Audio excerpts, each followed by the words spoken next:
তো আমি হচ্ছে আমার স্টুডেন্ট নিয়ে কাজ করতেছিলাম। তো হঠাৎ হচ্ছে তার একটা সমস্যা দেখা বুঝলাম যে তোমাদের বাংলাদেশের আমি দেখলাম অধিকাংশ স্টুডেন্টই হচ্ছে এই প্রবলেম, আমরা রাইটিংয়ে খুবই খারাপ।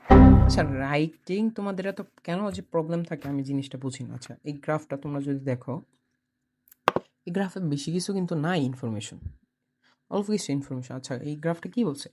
The graph below shows the number of the tourists visiting a particular Caribbean island between the year 2010 to 2017. তো এই জায়গায় কি কি ইনফরমেশন দেওয়া আছে? এই জায়গায় দেওয়া আছে মানুষ কতজন হচ্ছে তারা ভিজিট করেছিল, এবং হচ্ছে দেওয়া আছে কত সালের ভিতর করেছিল। অনলি হচ্ছে কয়টা? একটা, দুইটা, তিনটা, মাত্র তিনটা লাইন। তোমাদের নিজেদের কিছু করা লাগবে না। তোমরা দেখো লাইন চার্ট। আসলে রাইটিংয়ে হচ্ছে টাইপ কয়টা?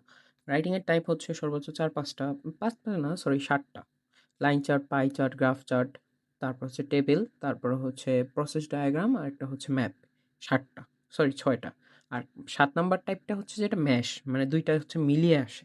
মিলিয়ে আসে, এটা বাদ দিলাম। অলরেডি হচ্ছে আমরা যদি 7টা টাইপ ধরি, 7টা টাইপ ধরে তোমরা যদি একটা একটা করে টাইপ ধরে কিছু স্ট্রাকচার ফলো করো, লাইক যেই স্ট্রাকচারগুলো হচ্ছে আমি যদি কমেন্টে দিয়ে দিব না। এই লাইন চার্টে ধরো একটা স্ট্রাকচার আছে, যেমন আমরা যদি এটার অ্যান্সারটা দেখতে চাই।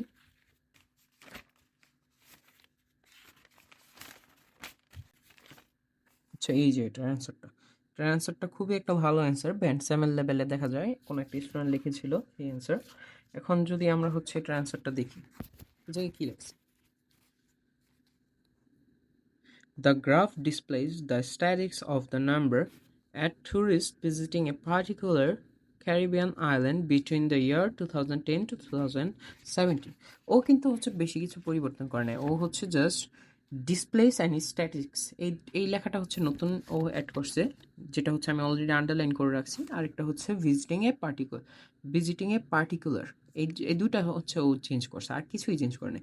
আমি হচ্ছে যখন স্টুডেন্ট পড়াচ্ছিলাম আমি তখন হচ্ছে খেয়াল করলাম এই পুরোটা হচ্ছে সম্পূর্ণ জাস্ট ও হুবহু কপি পেস্ট করে দিচ্ছে। কপি পেস্ট বলতে কি, লাইক 2010 সালে সংখ্যাটা ছিল 1 মিলিয়ন, 2011 সালে তা বেড়ে হচ্ছে 1.5 মিলিয়ন, অথবা হচ্ছে মোর দেন 1 মিলিয়ন।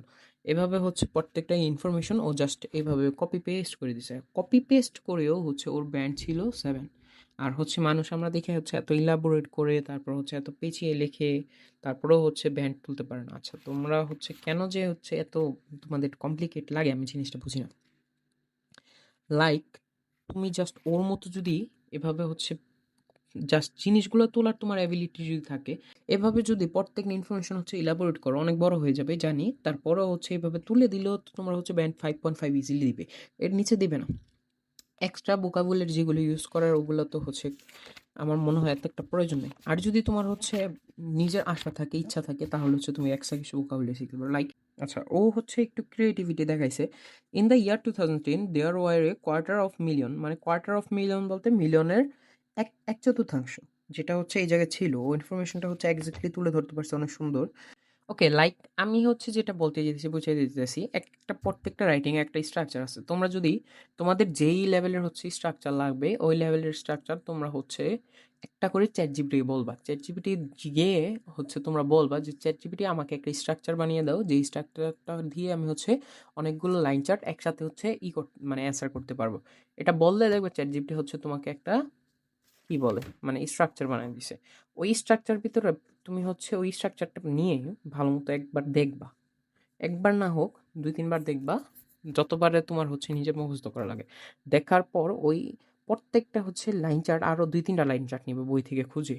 লাইন চার্ট নেওয়ার পর ওই স্ট্রাকচার ভিতর ফালায় দেখবা যে এই স্ট্রাকচারটা অনুযায়ী হচ্ছে লাইন চার্টগুলো অ্যান্সার করা যাচ্ছে নাকি, নাকি অ্যান্সার করা যাচ্ছে না। এটা হচ্ছে তোমার কাজ। এভাবে হচ্ছে লাইন চার্টের অ্যাটলিস্ট প্র্যাকটিস করবা হচ্ছে 3টা থেকে 4টা লাইন চার্ট, মানে এটা হচ্ছে বলতেছি একদিনে হচ্ছে 3টা থেকে 4টা লাইন চার্ট। আর অন্য একদিন হচ্ছে তুমি করলা কি পাই চার্ট, অন্য একদিন করলা হচ্ছে অন্য একটা কোনো মানে টাইপ।